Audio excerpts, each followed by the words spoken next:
Right, and with Joel Monaghan. Joel, it only seems 5 minutes ago that I was sat here interviewing you about your arrival at the Warrington Wolves. 4 years on, you're on the eve of your last game. How does it feel? Yeah, different circumstances, obviously. I come over in a bit of a cloud, but to be sitting here this long on and to have the success we've had here and meet the people we've met here and the fans and that, it's a sad day, but it's obviously an enjoyable day for me to look back at what we've achieved here. It's the weekend in front of the home crowd couldn't have gone any better. And this week I think it's about enjoying the last game with the boys. So looking forward to Thursday night. I think you've had a strike rate of 144 tries in 144 games. You'll hope to keep that strike rate going in the last game? Yeah, it'd be good. I didn't even know that until the weekend, so it'd be something good and something I'll cherish when I'm older and retired and can't walk. So it's as long as we go out playing, as long as we go out and play well on Thursday, I'll be happy no matter what happens. So what does the future hold for Joel Monaghan now?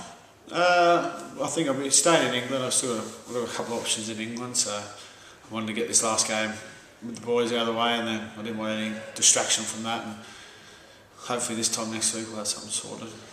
So you are actually in dialogue with other Super League teams? Yeah, I want to stay in England, so it's the manager's doing that, and as I said, I didn't want any distractions for this weekend, and then I can worry about that next week. Right. What have been your highlights of your 4 years at Warrington?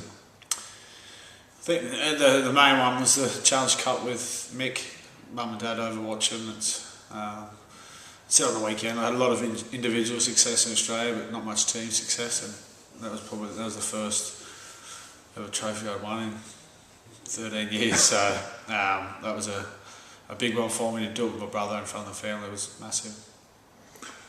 So lucky 13 then for you in that respect.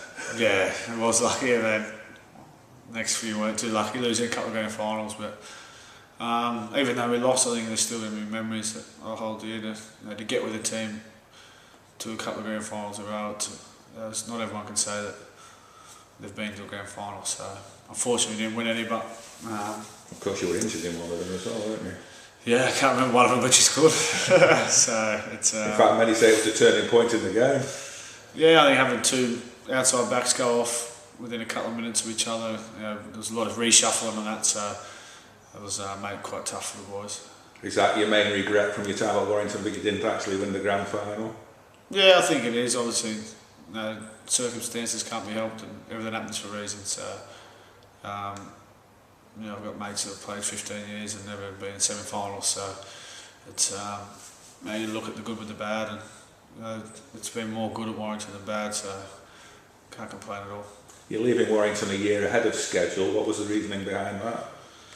No, I think obviously salary cap. The club needed to bolster their squad. It's proven this year that we were off this year, and now the club's going to do everything they can to make sure that doesn't happen again.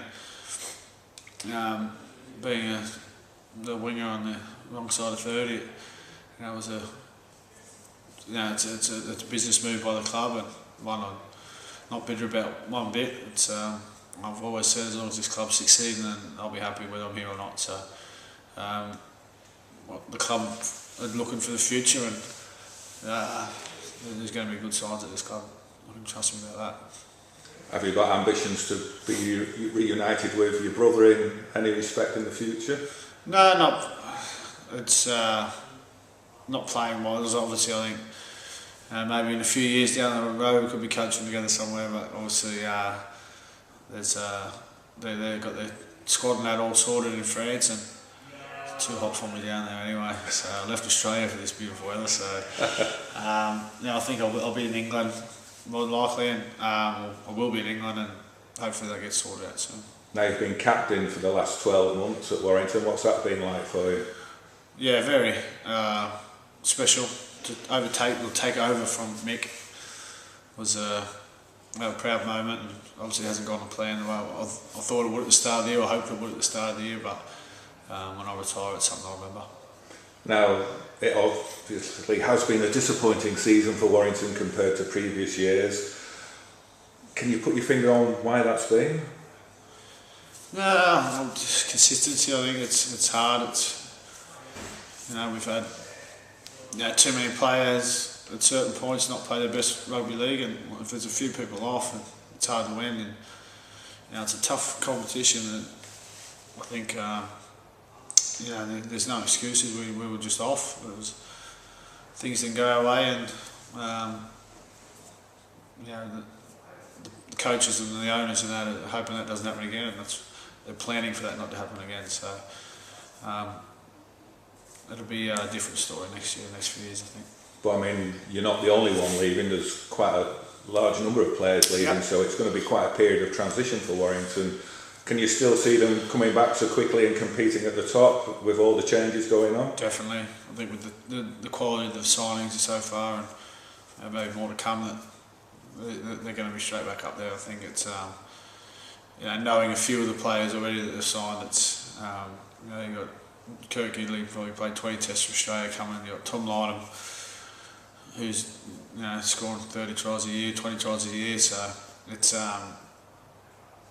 all about the future, and I think the future's real soon. So it's you've got to applaud the club for going out there and not being happy with having an unsuccessful year. I can't.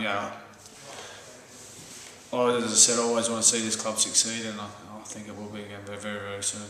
Without giving too much away, is there every chance we'll see you playing against Warrington next season? There's a chance I could be playing against them. So, as I said, got a game in 2 days, and then after that I can sit down and seriously work out what I'm doing. But it'll be an emotional, weird one, but we'll cross that bridge if it comes to it. Okay, Joel. Well, thanks for your time and good luck for the future. Pleasure. Apart from when you're playing Warrington. Yeah.